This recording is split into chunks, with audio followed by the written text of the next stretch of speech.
What's going on, guys? My name is the X, and today I compiled some few tips and tricks for you guys to use to advance quicker and easier in the game. Tip number 1.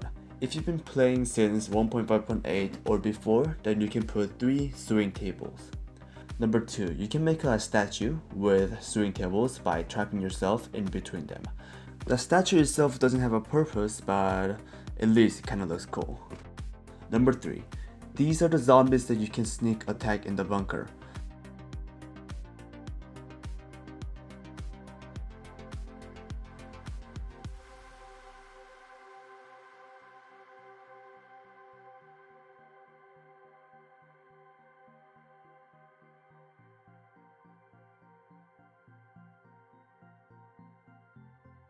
Number 4.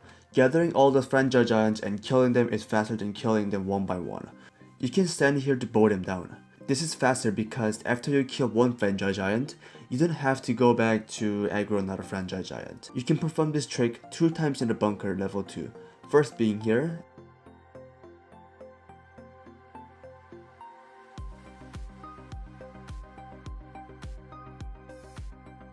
and the second being here. Or you can aggro all 6 of them at the same time.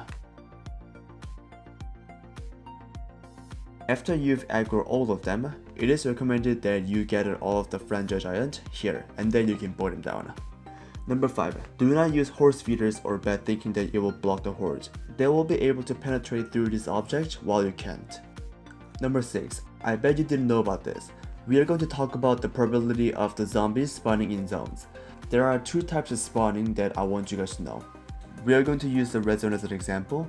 So first one is the probability of the zombie initially being there, and the second one when an event occurs and the zombie or the player spawns, and this is under the category of event underscore PvE underscore enemy. Just in case if you don't know, PvE stands for player versus environment, environment being the zombies, and PvP means player versus player. In this case, PvP basically means player, which is you, versus an AI. Okay, so now let's look at what is the probability of a big one spawning in the red zone. There is this tag called weight.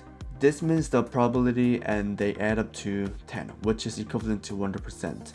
10 zombie is equal to the big one. There is 0.5 chance of the big one initially being in the red zone, and 9.5 chance of it not being there. This means that there is 5% of the big one initially being in the red zone. There is also the event.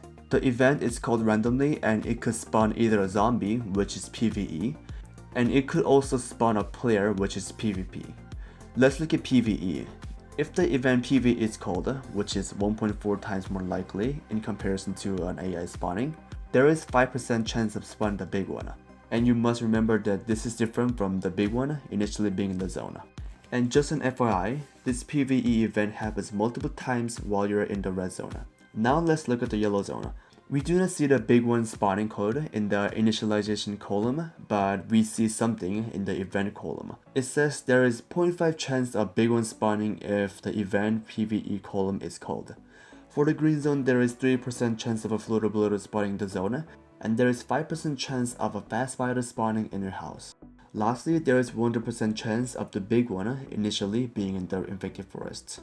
Number 7. There are 3 types of chopper events.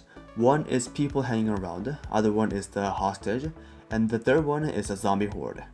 For the horde, there will be a player with a basketball bat waiting for you.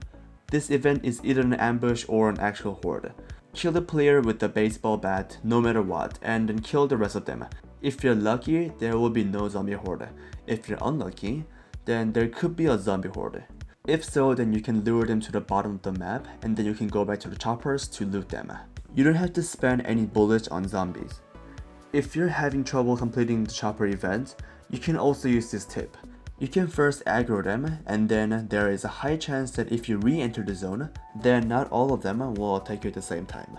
Some of them will be stuck and you have to go near them to aggro them again.